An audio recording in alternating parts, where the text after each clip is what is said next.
তো বন্ধুরা দেখো, সন্ধেবেলায় আমি বাজারে গিয়েছিলাম। এই দেখো, এই দুখানা কাঁচা আম এনেছি, কারণ একটু টকের ডাল করব। দুখানা কাঁচা আম আর এই 10 টাকার একটু কুমড়ো নিয়ে এসেছি। কুমড়োটা সত্যি খুব সুন্দর পেয়েছি, খুব ভালো, একদম দেখেছো পুরো মোটা কুমড়োটা নিয়ে এসেছি।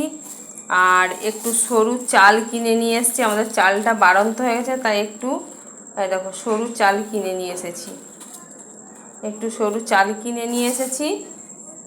আর এখানে নিয়ে এসেছি 1 কিলো আলু।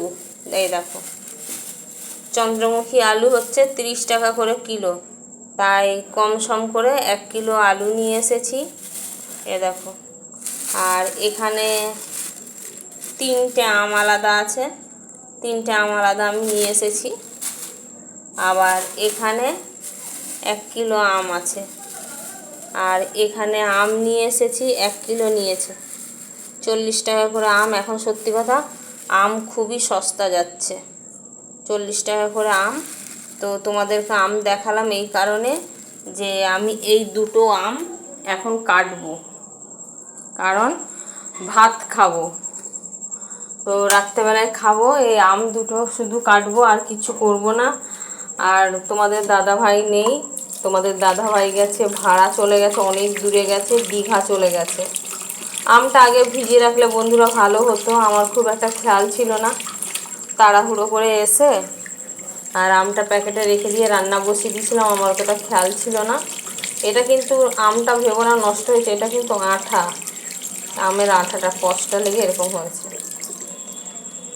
তো এই আম দুটো কাটবো, কারণ একটা তিতলি খাবে আর একটা আমি খাবো।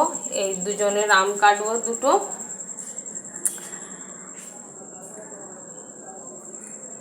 আর তোমাদের দাদা ভাই নেই, দাদা ভাই গেছে দীঘা, ভাড়া গেছে, হঠাৎ বাগনানের ভাড়া ছিল, তো বাগনানে গেছিলো, তারপরে ওখানকার কাস্টমাররা বলেছে চলো দীঘা যাই ঘুরে আসি। দাদা ভাই দীঘা চলে গেছে, তো ওখানে বাগনানের কাস্টমার ছিল, বাগনানে নিয়ে গেছে। ওরা বলছে দাদা চলো দীঘা যাবো, আমরা একটু দীঘা ঘুরে আসবো। তো ওনাদের হঠাৎ করে ঠিক হয়েছে। তো দাদা ভাই জামা কাপড় কিছু নিয়ে যায়নি, আজকে 3টের সময় গেছে দুপুরবেলা, আজকে ফিরবে না, কালকে ফিরবে না, পরশুদিন ফিরবে। তো সত্যি কথা বলতে কাস্টমার এত ভালো, কাস্টমার বলেছে যে ঠিক আছে তুমি জামা প্যান্ট আনো, তো কী হয়েছে, চলো আমরা একটা প্যান্ট কিনে দেবো, হাফ প্যান্ট দরকার তো রাত্রেবেলায় পরে শোবে, একটা হাফ প্যান্ট আর একটা গামছা কিনে দেবো। তো দাদাভাইকে বলেছে, সেই জন্যে দাদাভাই আবার রাজি হচ্ছিল না তাতেও। ব্রাশ নেয়নি, কিচ্ছু নেয়নি দাদাভাই, হাতে যে কিছু ক্যাশ টাকা নিয়ে যাবে সেটাও নিয়ে যায়নি, যেইটুকুনি ফোনে আছে, যেটুকুনি ক্যাশ হাতে আছে সেইটুকুনিই নিয়ে গেছে দাদাভাই, হাতে কোনো সেরকম ক্যাশ পয়সা নিয়ে যায়নি। ও জানে বাগনানে ভাড়া নামাবো, কাস্টমার নামাবো, রিটার্ন চলে আসবো, ড্রপ ছিল। তো এবার ড্রপ করতে গিয়ে ওনারা নিজেরা ঠিক করেছে দীঘা যাবে। তো ওখান থেকে দাদা দীঘা বেরিয়ে গেছে। রাত্রেবেলা আমাকে ফোন করে বললো, রাত্রেবেলা না 5টা সাড়ে 5টায় দাদা ফোন করে বললো যে এরকম দীঘা প্রোগ্রাম হয়ে গেছে, ও কাস্টমার নিয়ে আমি দীঘা এসেছি, তা আমি কাল মানে আজ আর কাল ফিরবো না, পরশুদিন ফিরবো, মানে আজকে সোমবার, মঙ্গলবার ফিরবে না, বুধবার 3টে সাড়ে 3টের মধ্যে বাড়ি চলে আসবে। তো এবার আমি আর তিতলি খাবো, রান্না করেছি। তো চলো কি রান্না করেছি তোমাদেরকে দেখিয়ে দিই। আয় খাবি, আয় বাবু, চলো তিতলি আর আমি এই ঘরেই বসে খেয়ে নিই বন্ধুরা। এই যে আম দুটো নিয়ে চলে এসেছি, আর এখানে নিয়ে চলে এসেছি কাটার জন্যে ছুরি, ছুরি নিয়ে চলে এসেছি। তো এই দুটো আম কেটে নেব।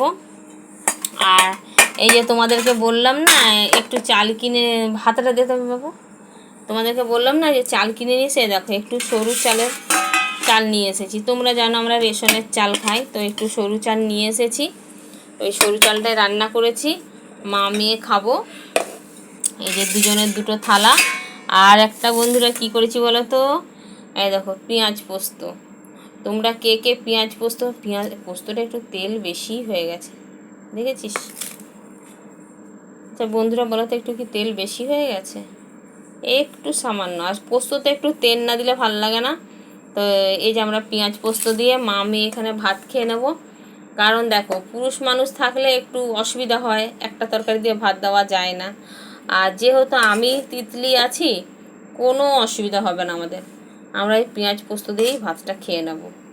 তো চলো আমরা খাওয়া দাওয়া করি। কারা কে কে এখনও খাওয়া দাওয়া করেনি তোমরা আমাদের বাড়িতে চলে এসো, যারা যারা খাওয়া দাওয়া করনি এখনও, আর যারা যারা খাওয়া দাওয়া করেছো তো সবাইকে গুড নাইট।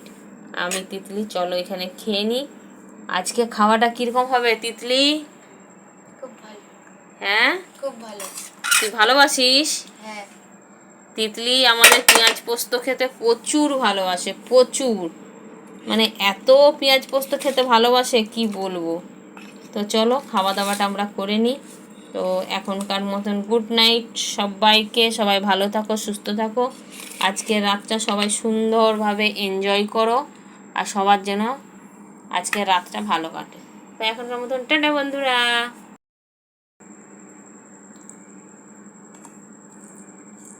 রে তিতলি, কেমন লাগছে?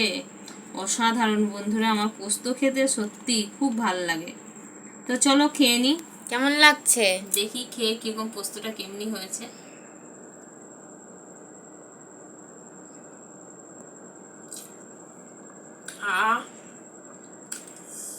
তুই খেতে পারবি কিনা আমার সেটা সন্দেহ, প্রচন্ড ঝাল হয়েছে। তুই কি খেতে পারবি?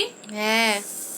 আর বন্ধুরা একটা জিনিস কি বলতো, পোস্ততে ঝাল না দিলে সত্যি কথা একদম পোস্ত ভালো লাগে না। আমি ঝিঙে পোস্ত করি, আলু পোস্ত করি, প্রচুর ঝাল দিই। তিতলি আমার জানে পোস্ততে ঝাল ছাড়া বেমানান।